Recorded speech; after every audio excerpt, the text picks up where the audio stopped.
সোমবার সরকার পতনের পর সংখ্যালঘুদের উপর হামলার শঙ্কা করা হচ্ছিল। কিছু জায়গায় বিচ্ছিন্ন ঘটনার পর সতর্ক হন সাধারণ মানুষ। পরে কুমিল্লা, নোয়াখালী, লক্ষ্মীপুর, ভোলা সহ দেশের বেশিরভাগ জেলা উপজেলার মন্দিরসহ উপাসনালয় পাহারায় এগিয়ে আসে ছাত্র জনতা। মসজিদের মাইকে আহ্বান জানানো হয় সংখ্যালঘুদের বাড়িঘর বা উপাসনালয় হামলা না চালাতে। সমস্ত হিন্দু, বৌদ্ধ, খ্রিস্টান, মুসলমান আমাদের পরিচয় প্রথমে একটাই যে আমরা বাংলাদেশি। এই দেশ আমাদের, আমরা এই দেশের নাগরিক। সমস্ত অন্যান্য ধর্মের ভাইদেরকে এই নিশ্চয়তা দিতে চাই, যতদিন পর্যন্ত এই অবস্থা থাকবে ততদিন পর্যন্ত আমরা এই পাহারা বলবৎ রাখব।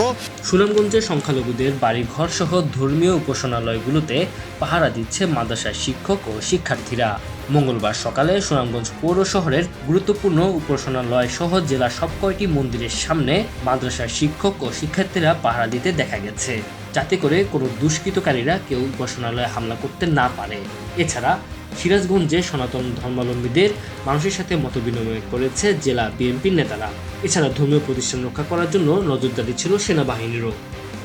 Tanzil Hasnat, MCTV, USA।